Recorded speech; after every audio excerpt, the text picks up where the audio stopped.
Pronto, sem mais delongas, Daniel capítulo de número 1, nós vamos ler a partir do versículo de número 1, amém? Vamos lá. No ano terceiro do reinado de Jeoaquim, o rei de Judá, veio Nabucodonosor, o rei da Babilônia, a Jerusalém e a sitiou. O Senhor entregou nas mãos a Jeoaquim, rei de Judá, e alguns dos utensílios da casa de Deus. E a estes levou-os para a terra de Sinar, para a casa do seu Deus, com letra minúscula ou maiúscula? Minúscula, lembra disso. E pôs na casa do tesouro do seu, maiúsculo ou minúsculo? Minúsculo. Isso aqui eram os deuses da Babilônia. Agora olha aqui, só para dar uma introduçãozinha para você saber onde a gente está. Lembra que eu falei que o povo de Judá foi totalmente destruído? Eles destruíram lá as casas, destruíram o templo. E no domingo passado, a gente estava falando sobre a reconstrução dos muros. Isso aqui está acontecendo antes da destruição. Deus tinha levantado profetas. Deus levantou o profeta Jeremias. Deus levantou o profeta Abacuque. E Deus falou assim, se arrependa dos seus pecados. Falou para o rei, guia o povo na lei do Senhor. Coloca o povo na retidão. E sabe o que os mestres da lei fizeram? O que o rei fez? Não deram ouvido à voz do profeta de Deus. E Deus foi lá e trouxe Nabucodonosor, o rei da Babilônia, o maior império que existia na terra. Falou o seguinte: a gente vai cercar Jerusalém. Porque as cidades de hoje, irmão, o que você faz? Você está em Camaragibe, você chegar na cidade de Recife, tem uma placa, bem-vindo a Recife. Ou, bem-vindo à cidade de Camaragibe, a terra dos camarás. Só. É só isso que faz uma cidade para outra. Antigamente não, tinha as suas muralhas, as suas defesas. Quando ele chegou, ele cercou Jerusalém, ele sitiou. E o povo está lá dentro, uma hora vai acontecer o quê? Vai ter que sair.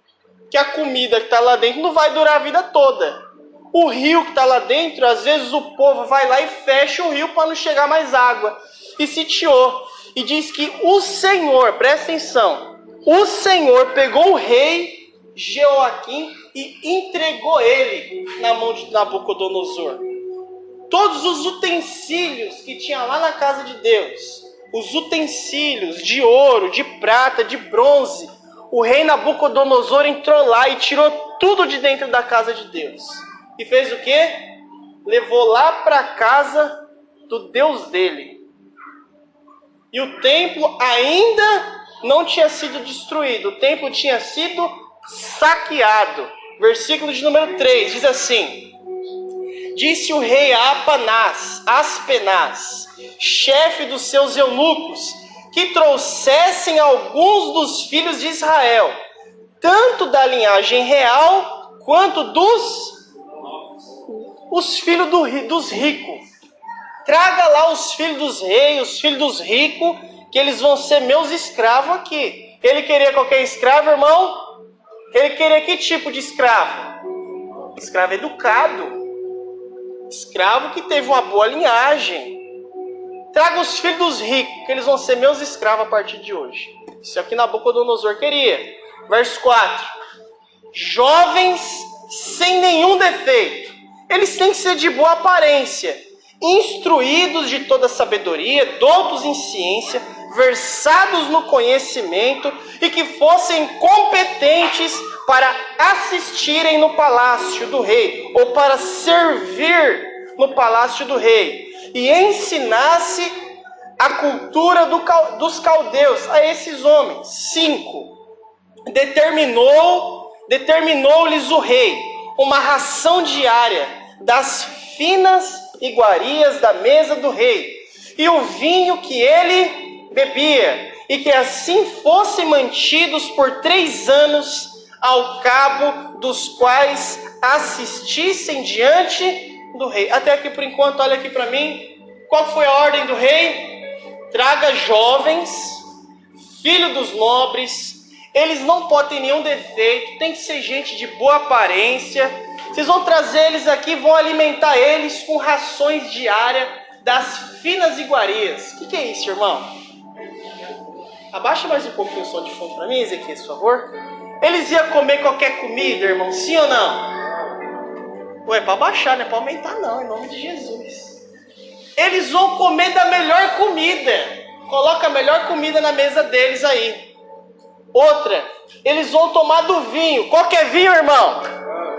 Era que vinho? O vinho do rei. Você acha que o vinho toma qualquer rei? Ou o rei toma qualquer vinho, irmão? Era o melhor. Não era essas coisinhas que você acha nos mercados, não. Era o melhor. Eles vão tomar do meu vinho e comer das minhas finas iguarias. Versículo de número 6.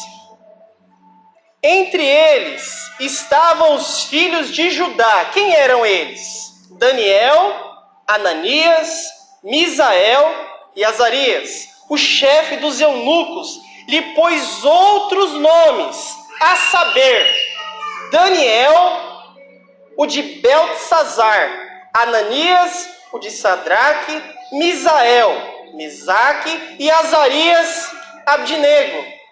E resolveu Daniel, olha aqui, firmemente não se contaminar com as iguarias do rei, nem com o vinho que ele bebia. Então pediu ao chefe dos eunucos que permitisse não se contaminar.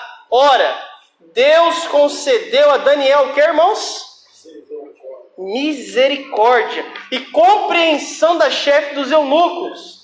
E disse o chefe dos eunucos a Daniel: eu tenho medo que o meu senhor o rei, que determinou a vossa comida e a vossa bebida, pois veria ele o vosso rosto mais abatido que o dos outros jovens da vossa idade. Assim poreis em perigo a minha cabeça para com o rei. Então disse Daniel ao cozinheiro-chefe, a quem o chefe dos eunucos havia encarregado de cuidar de Daniel, Ananias, Misael e Azarias: experimenta, peço-te, os teus servos 10 dias, e que nos dê legumes a comer e água até aqui por enquanto. Nós vamos orar. Feche seus olhos, vamos orar logo, em nome de Jesus. Pai, nós oramos aqui nessa noite e pedimos ao Senhor, Deus, levante uma geração, Pai, com um coração que queima diante do Senhor, de homens, mulheres, de jovens, dispostos a ser diferentes onde estão, a fazer a diferença onde quer que cheguem. Que o Senhor, Pai, use nossas vidas, Senhor, para que nós estejamos prontos e dispostos a agradar o Senhor onde quer que nós estejamos, Pai, em nome do Teu Filho Jesus. Amém e amém. Glória a Deus. Então aqui, irmãos, Daniel ficou sabendo. Chegou lá o rei, o líder dos eunucos. Falou, o rei falou que vocês vão comer da ração diária das iguarias da mesa dele. Vocês vão tomar do vinho dele. E Daniel falou assim: eu quero te pedir uma coisa. Eu não quero me contaminar com essas coisas aqui da Babilônia. Não quero comer da comida do rei. Eu não quero beber do vinho do rei. Falou, me dê só legumes e água para tomar. Falou, não posso. Se eu der só isso para vocês, é a minha cabeça que vai ficar em jogo. Porque o rei vai olhar para vocês e vai falar: esses bichinhos tá tão franzinho, tá tão magrinho. E vai descobrir que eu estou dando outra comida. E ele falou o seguinte: vamos fazer um teste. Durante 10 dias, só dê para nós legumes e águas. Nós não queremos comer a comida do rei. Nós queremos comer outras coisas. Hoje eu quero falar, irmão, sobre ter coragem para ser diferente. Coragem para ser diferente. Fala assim pro seu irmão: tenha coragem, meu irmão, para ser diferente. Ele deu um amém para você? Amém atrasado não vale? Olha aqui, irmão. Deus nos chama para sermos a diferença e fazer a diferença.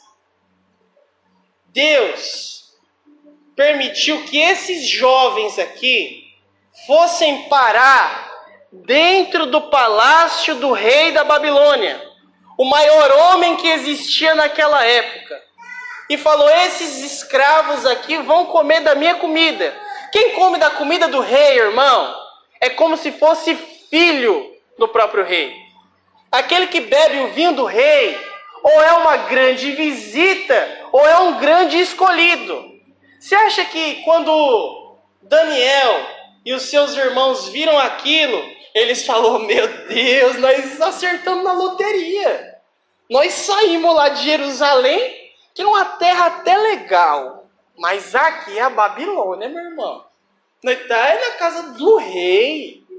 Nós estamos comendo da comida do rei. Estamos tomando do vinho do rei.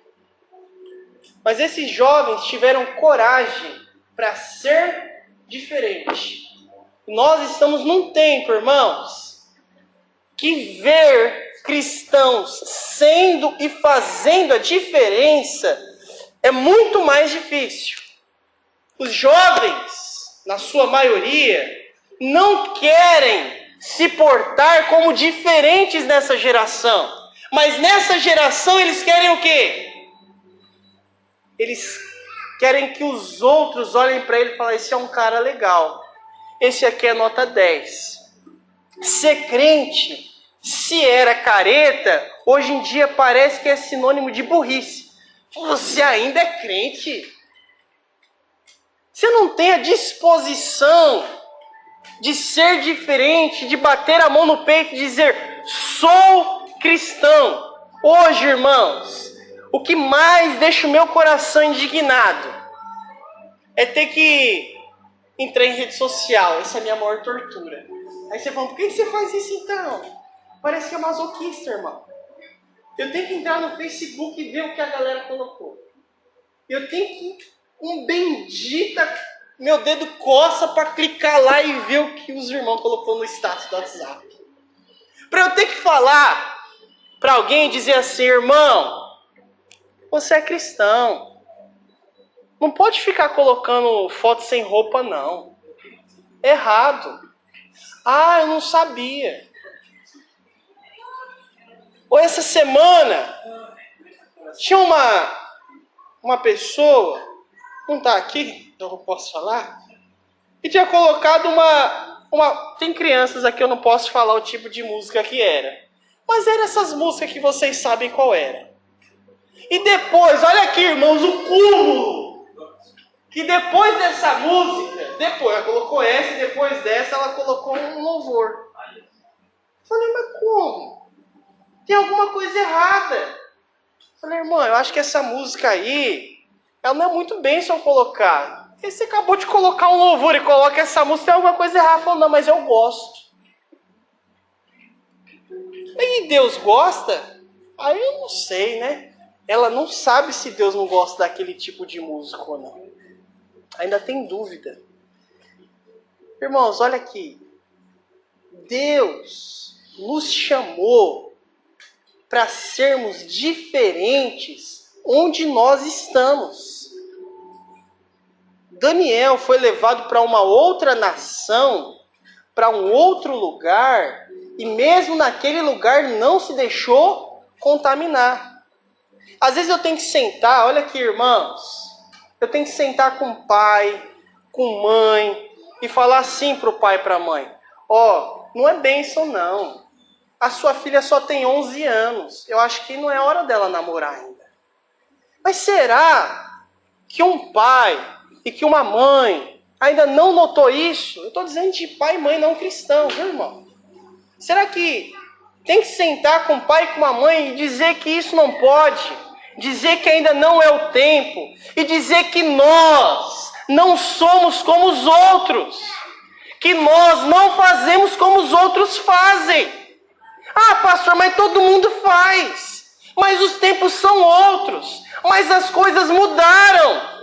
Eu chamo você para uma outra realidade, irmãos. A nossa realidade não é a realidade terrena, mas é a realidade celestial. A palavra de Deus diz que nós somos estrangeiros aqui nesse lugar, que essa não é a nossa pátria. A nossa pátria está no céu, não é essa aqui. Aí nós, que não estamos ainda na nossa pátria, estamos aqui, digamos assim, numa Babilônia.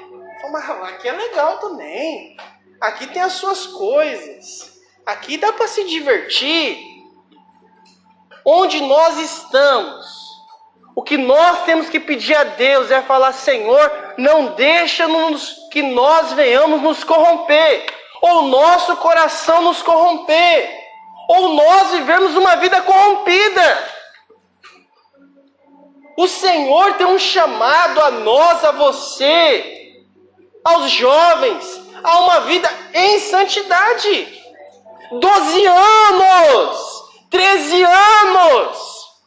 Você não tem que estar pensando nem nisso. Mas o que falam para mim é: pastor, os tempos são, mas a palavra ainda é a mesma. A vontade de Deus ainda é a mesma. Ou você acha que Deus mudou, irmão? Ou você acha que a palavra de Deus mudou? Ou você acha que a vontade de Deus mudou? A palavra de Deus diz em Malaquias 3,6: ó filhos de Jacó, porque eu não mudo, vocês não são exterminados. Porque se Deus mudasse, irmãos, mudei. Mas de novo, acabou você. Misericórdia. Mas Ele não mudou, irmãos. Ele permanece o mesmo, a sua palavra permanece a mesma. O chamado dele para você permanece o mesmo. Eu me lembro, irmãos, quando eu me converti, aos 15, e eu chamei alguns amigos meus para ir para a igreja, e um amigo meu foi. Esse meu amigo, ele é meu amigo desde o meu prezinho. Até hoje ele é meu amigo. E ele se converteu também, começou a ir para a igreja. E ele falou assim: eu vou me guardar. Eu sou muito novo. Eu não vou ficar namorando com uma e com outra, não. Eu vou esperar uma moça para casar. Falei: tá certo, brother, é isso aí. Tamo junto. Irmãos, olha aqui. Ser diferente vai te cobrar. E quando chegava lá na escola, ele era esse moço aqui, ó, sem defeitos, rapaz de boa aparência. Posso falar porque é meu melhor amigo. E na escola chegava a mocinha: aí, fulana quer ficar com você. Ele falou: quer não. A primeira dá problema, né? O rapaz não quer ficar com a moça? Tem coisa errada. Aí quando chega a outra, não quer. E quando chega a outra, não quer. E depois vão dizer o quê, irmão? Esse rapaz é meio doentinho. Tem algum problema com ele. Mas olha aqui para mim, irmão. Sabe para quanto que ele ligava disso? 0. Sabe para quanto ele se importava com isso? 0. Porque ele não se importava com o que o povo achava dele. Ele não se importava com o que as pessoas falavam dele. Mas ele se importava sim com o que Deus achava dele. Ele se importava em pensar o que Deus pensa ao meu respeito. E hoje, irmãos, a nossa grande dificuldade é ter que falar para algumas pessoas o que é e o que não é. Mas Daniel foi um jovem, irmãos, fiel a Deus, apesar da sua dor. Lembra que o rei Nabucodonosor, ele foi específico no tipo de jovem que ele queria. E a sua especificação foi: eu quero jovens que sejam da linhagem o que, irmãos? Real. Eu quero jovens da linhagem real. Aqueles que são descendentes do rei. Eu quero esses jovens para ser meus escravos. Ele foi específico ainda em dizer: eu quero os nobres de nascimento. Que esses aqui eu quero como escravos. Pensa só, irmão. Ele já tinha sua vida, sua família. Alguns da linhagem real, ou não específica quem era ou quem não era. Mas que fique claro que todos eram de boas famílias. E a partir de hoje, você está na casa de outra pessoa. Você pode comer da comida dele, beber do vinho dele, mas não é a sua casa. Apesar da sua dor, ele escolheu uma coisa: ser fiel a Deus. Eles cresceram, melhor dizendo, esses 4 homens a qual nós estamos, Daniel, Ananias, Misael e Azarias, eles cresceram num ambiente de piedade. Numa casa onde era ensinada a palavra de Deus. Esse era o ambiente. Mostra-se pela atitude que eles tiveram no livro de Daniel. A nação de Judá vivia numa apostasia. A maioria, olha aqui, a maioria do povo de Judá abandonou a Deus. Por isso que Deus levantou Jeremias, Abacuque para exortar o povo de Deus. Para chamar o povo ao arrependimento, porque a maioria da nação estava se esquecendo de Deus. Mas esses homens aqui não. Eles cresceram num ambiente de piedade, um ambiente piedoso, onde se ensina a palavra de Deus. Eles eram jovens, olha aqui, que sabem o que é certo e o que é errado. Deixa eu ver se tem alguma criança aqui que eu posso dizer que não sabe o que é certo e errado. Só a Calice, viu, Maria? De resto, eu acho que não estou vendo mais nenhuma aqui. Irmãos, olha aqui, será que é preciso o seu líder de célula, o seu pastor, algum irmão da igreja, chegar em você e dizer assim: eu acho que isso aí não é certo, não. Eu acho que precisa. Você acha que tem necessidade? Não tem. Sabe por quê? Porque Deus lhe proveu uma consciência. E você já sabe o que é. Eu já disse isso para os irmãos aqui na igreja. 99% dos que vêm assim para mim e dizem assim: pastor, pode fazer tal coisa? Eu volto com uma pergunta e digo: o que você acha? A pessoa diz: eu acho que não pode. Eu falo: então tá bom. Sabe por quê? Porque a maioria já sabe. E a maioria quer um cúmplice. Não só um aval, quer um cúmplice. Para chegar diante de Deus e falar assim: meu pastor falou que podia. Vai! Aí você erra a tua vida inteira e Deus vai falar assim: mas eu disse para você que era errado. Você andou na cabeça daquele doido porque você quis. Ele falou para você que era certo, mas não é. Então olha aqui, irmão. Abra os seus olhos. A maioria de nós estamos no caminho do Senhor. E o Senhor alerta você. O Senhor mostra você. O Senhor chama você e diz para você: não pode, não deve. Mas você fala o quê? Ah, mas eu não tenho certeza. Se eu não tenho certeza se pode ou não pode, eu vou fazer. Depois nós descobre se pode ou não pode. Deus chama você a abrir os seus olhos. Uma outra coisa, irmão, que Daniel estava vivendo e vendo uma geração que estava colhendo o que os seus pais tinham semeado. Daniel, irmãos, Ananias, Azarias e o outro aqui, pulei ele já, né? Isael, Azarias, Ananias, eu acho que eu falei todos, né? Daniel, Azarias, é isso aí. Eles, irmãos, estavam vivendo na geração lá em Judá de um povo que estava abandonando o caminho do Senhor, abandonando a vida com Deus. E o que Daniel estava colhendo? O que ele plantou? O que os seus pais plantaram. aquela época de apostasia, tudo aquilo foi bem na época de Daniel. 20 anos depois disso aqui, porque primeiro Nabucodonosor vai lá e só faz o assalto, faz o furto, leva tudo embora.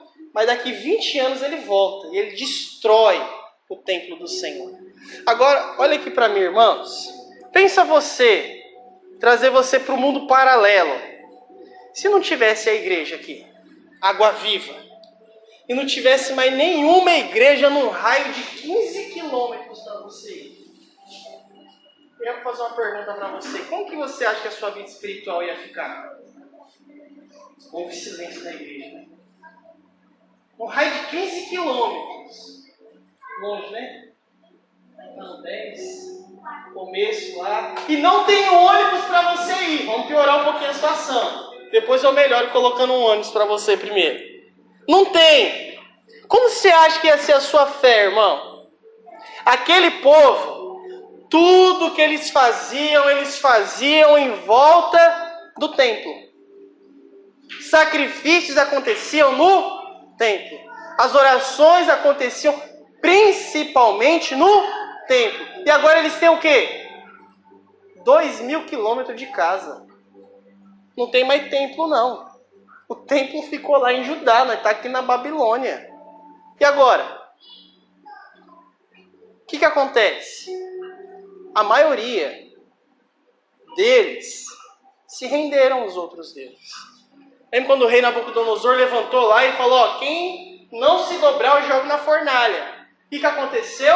Ó, na hora, nosso Deus agora está aqui. São poucos, irmãos, que têm coragem para falar, eu vou fazer diferente. São poucos os que estão dispostos a não andar segundo como andam todo mundo. Vá numa escola e vê se aqueles que são cristãos lá também. Se eles lá na escola são conhecidos como cristãos também. Ou senão, quando chega o final do ano, oxe, você é da igreja, é? Nunca que eu ia imaginar um negócio desse. Pronto, batam na minha cara que é melhor. Isso é uma grande ofensa. Será que se passou um ano para que alguém percebesse a sua fé, a sua diferença? Ou quando toca lá o negócio... Aí esses dias, meu Deus... Uma amada irmã nossa tinha colocado um negócio que ela viu na escola dela. E até aí não tem tanto problema, porque não foi ela. Foi o que estava acontecendo na escola dela. Ela estava filmando lá. Filmou e colocou nos status. E eu olhei assim, eu falei, meu pai, isso aqui não é uma escola, não. Duvido. Isso aqui não acontece dentro de uma escola, não. Mas era dentro de uma escola. Mas eu perguntei. Falei, isso aqui foi na sua escola mesmo? Foi, pastor, aconteceu lá na escola. Não acredito. Foi na escola. Nesse contexto, irmão, sem igreja nenhuma, a pergunta que eu te faço é, como ficaria a sua fé? Se a igreja que fica aí, no máximo 1 quilômetro da sua casa, é a coisa mais difícil do mundo. No máximo, tirando os irmãos do Pinho, né? Os irmãos do Pinho é mais de 1 quilômetro, é bem mais longe, né? Tem gente que mora, irmãos, a 2 passos da igreja. Ah não, mas hoje está muito cansado. Você não vai andar maratona não, irmão. Você vai sentar e ouvir a palavra de Deus. Você vai chegar aqui para ser edificado pelo Senhor. Aí um dia desses, eu estava aqui, irmãos. Quando a gente estava fazendo as reuniões de oração na sexta-feira à noite. Chegou um dia que meu coração se indignou, irmão. Fiquei muito indignado aqui na igreja. Quem te vinha para orar, mas era aquela mesma meia dúzia de gato pingado. E glória a Deus pela vida dessa meia dúzia. E estavam aqui orando conosco, toda sexta-feira. Falei, poxa, eu sei que não está tão cedo, começa às 10 horas da noite. Mas é só até às 11.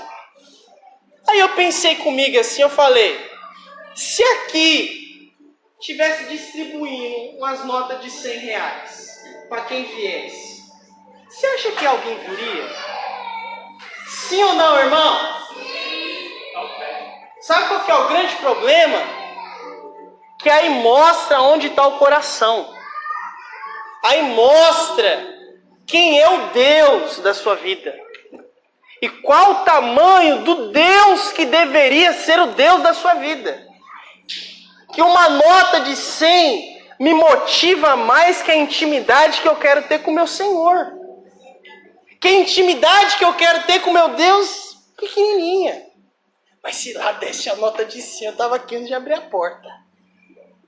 Deus chama você, irmão. Deus chama você para fazer a diferença onde você está. Na nação a qual Ele colocou você. E lembra, esse não é a nossa pátria. Nós aqui somos estrangeiros e peregrinos. Estamos caminhando para voltar à nossa pátria. Fala para o seu irmão, você ainda não chegou na sua pátria. Você está caminhando para lá. Ele deu um amém? Se ele deu um amém, ele está caminhando, viu, irmão? Se ele deu um amém, ele está caminhando, ele vai chegar lá. Uma outra coisa, irmãos, que Daniel permaneceu com seu coração como estava e não se deixou azedar o coração. Daniel perdeu a sua pátria, a sua família, a sua liberdade, a sua religião. Ele perdeu até o seu nome. Daniel perdeu até o meu nome, ele podia ter mais. Sabe por quê? Porque Nabucodonosor era esperto. Eu quero trazer jovens para cá, e o que eu vou fazer é fazer com que eles esqueçam de tudo do passado dele. Porque você quer pegar alguém para transformar a vida e o futuro, não pegue um adulto, pegue uma criança. Quando aqueles países lá estavam fazendo aquelas revoluções, como o nazismo, por exemplo, muitas crianças eram mortas. Mas algumas crianças não eram mortas. Por quê? Nós vamos pegar essas crianças e nós vamos ensiná-las ao que nós vamos fazer. Ou como a revolução que aconteceu em alguns países comunistas. Todos os adultos morriam, mas as crianças aconteciam o quê? As crianças não. Porque as crianças nós vamos ensinando a nossa ideologia. Vão virando os nossos futuros soldados. Por isso, olha aqui, irmãos. Quem é mais atacado de todos são as nossas crianças. São os pré-adolescentes. São os jovens. Porque eles ainda estão formando a sua vida. Algumas pessoas perguntam assim para mim: poxa, pastor, você está no Pernambuco já faz mais de 8 anos, você ainda fala porta, porteira, portão. Você não vai aprender a falar direito, não? Dá mais não, irmão, já cresceu. Agora traz uma criancinha para você ver aqui. Coloca ela na escola. Ela vai falar porta, porteira e portão. Mas depois de um ano, você acha que ela está falando o quê? 1, 2, 3, 4, 10. Ela está falando direitinho, irmão. Sabe por quê? Porque está no tempo de aprender. Daniel, apesar da sua juventude, apesar da sua pouca idade, apesar da sua pouca experiência, ele não deixou o seu coração azedar. Ele podia chegar lá na Babilônia e falar o quê? Estou revoltado. Estou revolto. Você é um adolescente revoltado agora. Vou encher minha cara de piercing com o povo da Babilônia aqui. E já que a Babilônia tem uma relativização moral, aqui pode tudo. Aqui na Babilônia está liberado. Porque quando eu vivia lá em Jerusalém era uma opressão. Era um cheio de 10 mandamentos. É um monte de coisa que não pode. Mas aqui na Babilônia, aqui está tudo liberado. Eu vou fazer o quê? Eu sou jovem. Eu vou viver a minha vida. E alguns escolhendo viver a sua vida e não escolhendo viver a vida de Deus, se perderam pelo caminho. Alguns, escolhendo viver a sua própria vida e esquecendo da vida de Deus, morrem pelo caminho, perdem a fé pelo caminho. Mas olha aqui, irmão, não deixe o seu coração se azedar, se iludir. Eu gosto muito de 2 João, quando ele diz assim, que o mundo passa, bem como a sua concupiscência. Tudo passa, irmão. O que permanece é a palavra de Deus. Mas o mundo passa. Aquelas loucuras passa. A questão é que quando ela passar, qual prejuízo ela vai deixar? Na vida de algumas pessoas o prejuízo é irreversível. Porque o que foi formado no caráter dele, na vida dele, é aquela relativização que tudo pode. Não, esse negócio de que não pode, não, pode tudo. Pode tudo. E um dia desses, estava conversando com o irmão, e eu mandei um versículo para ele, lá em Eclesiastes. Eclesiastes, se eu não me engano, capítulo 11. Não vou falar exatamente para os irmãos agora, que eu não me recordo. Acho que é 11:1, ou é o finalzinho do versículo do capítulo de número 9. Que ele fala assim: jovem, faça tudo o que você quiser. Faça tudo que encha os seus olhos. Pode fazer. Mas saiba que o dia da cobrança vai chegar. Aqui eu estou parafraseando para você poder entender melhor. Faça tudo aquilo que te alegra. Tudo aquilo que enche os seus olhos. Pode fazer. O autor de Eclesiastes diz, mas ele saiba que a conta vai chegar. A conta chega. E Daniel sabia disso. Por isso que Daniel está lá, ele não se deixa azedar pelas coisas que está lá. Perdeu a família. Perdeu a religião. Ele não tinha liberdade para exercer a sua própria religião. Ele não podia orar lá. Mas ele ia lá 3 vezes ao dia para orar. E descobriram que ele estava orando e jogaram ele onde? Lá nas covas dos leões. Por quê? Por que Daniel é jogado na cova dos leões? Porque ele decidiu não ser igual a todo mundo. Porque ele decidiu ser diferente. E hoje, irmãos, a grande dificuldade é nós encontrarmos pessoas diferentes. Encontrar pessoas que cantam diferente, diferente eu sou. Isso aí não é difícil não. Mas você encontrar pessoas que são diferentes. Uma irmã chegou em mim, a mãe dela, falou: pastor, vai ter uma festa lá na gruta. Os irmãos conhecem onde é a gruta, né? Eu sei que é ali. Nunca vi essa gruta. Mas disseram que ali é a gruta. Tem uma gruta lá, é o que dizem, a lenda, né? Em frente ao shopping lá. Vai ter um show lá e minha filha quer ir pra lá. A tua filha quer ir pra gruta? Não sei nem o que é a gruta. Eu sabia que era show. Mas tudo bem, o show que era... Eu falei, ela não vai pra um show desse não. Ela não. Ela tava quarta-feira cantando diferente, diferente. Eu falei, não, eu vou falar com ela. Falei, irmãzinha, você tava lá na igreja cantando assim, diferente, diferente eu sou, pra gruta eu não vou. Isso lembra isso? Pra gruta eu não. Mas não, irmão. Não adianta você estar aqui na igreja cantando diferente eu sou.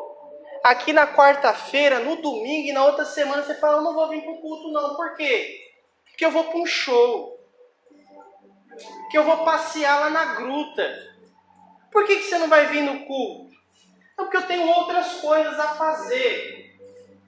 Ser diferente é também pagar o preço, irmão. Está disposto a pagar o preço para ser diferente, para as pessoas apontar o dedo para você e falar, ó, o manezão lá, ó o outro ali, o crentão bobão aí. É ser diferente, irmãos. É ser achincalhado, é ser zombado. E quando isso acontecer, a palavra de Deus está se cumprindo na sua vida. Quando você é perseguido, quando você é zombado, dê graças a Deus. É a palavra de Deus se cumprindo em você. Uma outra coisa, que Daniel foi um jovem fiel, apesar de um presente de grandes oportunidades que ele teve. Qual foram as oportunidades que Daniel teve? Primeira oportunidade, o rei Nabucodonosor diz, eu quero alguns jovens, traga esses jovens, eles vão estudar aqui para eles poderem me assistir. Não é assistir de olhar, é assistir de assistência, de servir. Tragam eles que eles vão estudar aqui comigo. Durante 3 anos, eles vão ficar aqui comendo da minha comida, bebendo do meu vinho, estudando comigo. Quanto tempo, irmãos? 3 anos na Universidade da Babilônia. 3 anos na Universidade do Tudo Pode. 3 anos na Universidade do Tá Tudo Liberado. O que você acha que ia acontecer com esses jovens, irmãos? Dependendo dos jovens, a gente não estaria nem lendo isso aqui. Às vezes, a gente vê alguns jovens, eu oro muito, irmãos. Primeiro, para que os jovens da igreja terminem os seus estudos.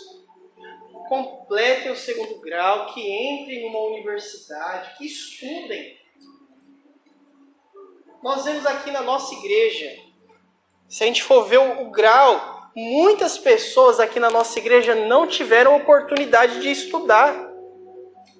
Muitos irmãos já adultos não tiveram oportunidade quando novos.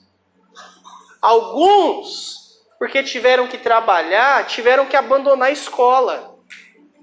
Nós temos pouquíssimas pessoas na nossa igreja que estão em uma universidade, que estão cursando o ensino superior. Pouquíssimos. E eu oro e falo, Senhor, abre as portas para que esses jovens vão estudar. Aí sabe o que ele faz? Ah, pastor, não quero mais ir para a escola não, esse ano não. Por quê? Não, porque eu estou cansado. Me ajuda.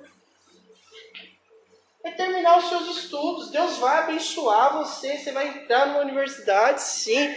Ter um bom emprego, sim. Mas alguns, olha aqui para mim. Quando entram na universidade da Babilônia, então lá vocês vão ficar mais que 3 anos, mas não precisa isso não. É 6 meses. A cabeça dele já é outra. Não, Deus não existe, está tudo liberado, ela pode fazer o que quiser. Meu Deus do céu, tudo que você aprendeu durante todos esses anos não valeu nada.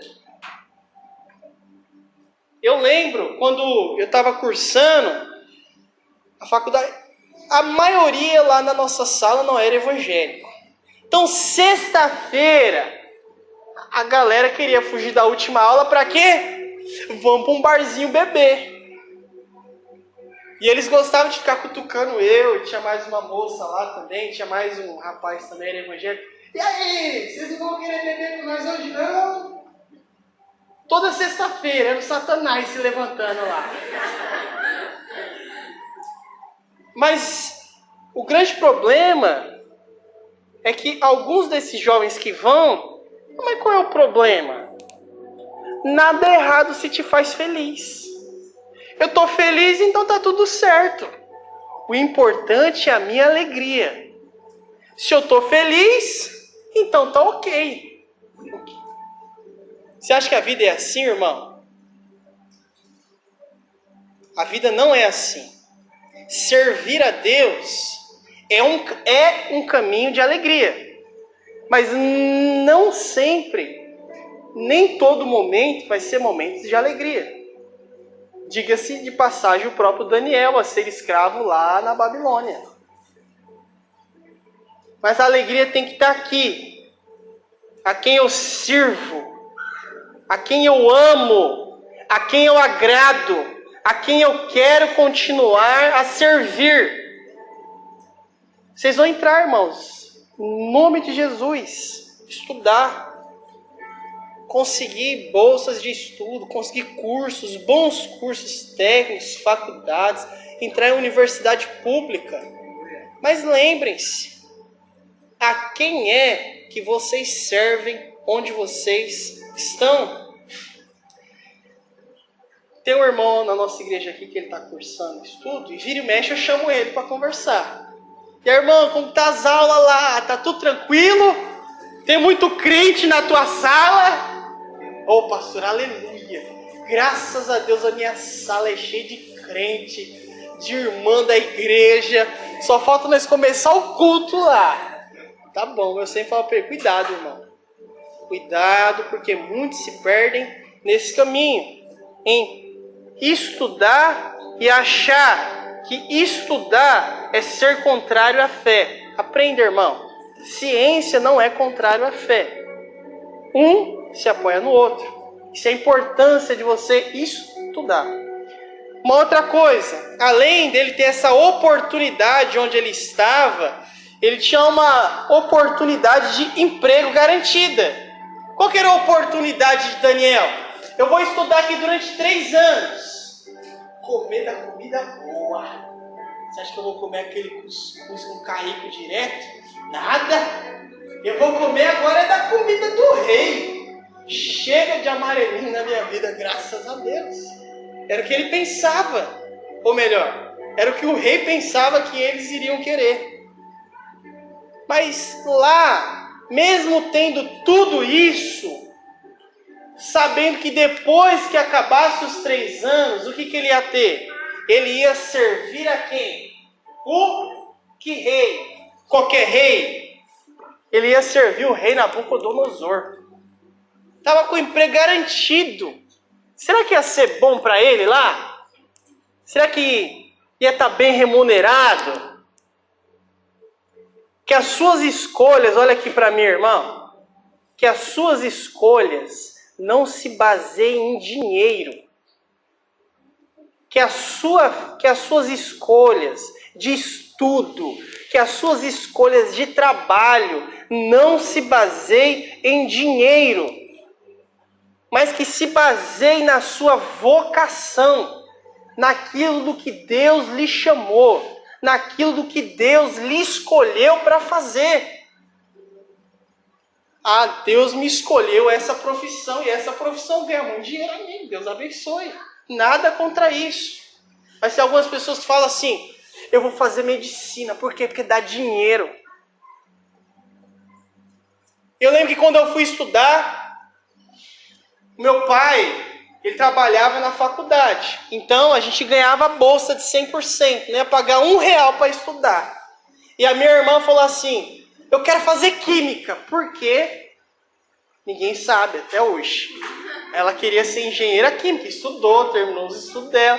E meu pai falou assim, você vai fazer o quê? Eu falei, educação física. Ele falou, meu filho, isso não dá dinheiro não. Eu falei, Wellington, cuidado, viu, Wellington? Meu filho, isso não dá dinheiro não. Mas não é. Eu falei para ele, pai, a questão não é de dinheiro. A questão é do que eu gosto. É do que eu quero fazer. Ele já ficou revolto, isso daí já. Aí quando eu falei que eu queria deixar isso aí para fazer seminário, pronto, ele já não queria olhar mais na minha cara. A vida não é, irmãos, a sua conta bancária. A palavra de Deus diz que a vida de um homem não consiste nos bens que ele possui, mas que a sua vida esteja baseada no chamado, no propósito que ele escolheu para você antes da fundação do mundo. Deus permitiu que Daniel entrasse lá dentro do palácio do homem mais poderoso que tinha na terra. Mas esse homem não era mais poderoso que Deus, para que Daniel lá dentro fizesse a diferença, junto com os outros 3. Para que lá dentro do palácio do próprio rei, os homens olharem para aqueles 3 e falar assim, melhor, para esses 4, esses caras têm alguma coisa diferente. Esse aqui não é igual aos outros, não. Eles têm algo diferente. E é isso, que as pessoas ao olharem para você, vejam também algo diferente. Que as pessoas, ao olhar na face de vocês, vejam algo diferente. Teve um dia que eu vi uma pessoa, um dia desse eu vi um rapaz, e eu olhei para ele assim. Na hora que eu olhei para aquele rapaz, eu falei, esse cara é crente. Ele não abriu a boca, não era pela roupa que ele estava vestido, mas era pelo semblante que ele tinha na mesma hora. Depois eu perguntei assim para ele, você é evangélico? Ele falou, sou. Que bênção, né? A gente começou a conversar. Eu falei para ele, eu vi algo diferente em você. Que as pessoas vejam o Espírito Santo emanando de você, irmão. Para isso, tenha coragem. Tenha coragem para não ser igual aos seus amiguinhos. Tenha coragem para falar, eu sou diferente mesmo. Sou diferente, vou fazer diferente e a vida é minha. A sua vida não é agradar aos seus amigos, mas a sua vida seja agradar a Deus. Amém? Vamos colocar de pé em nome de Jesus.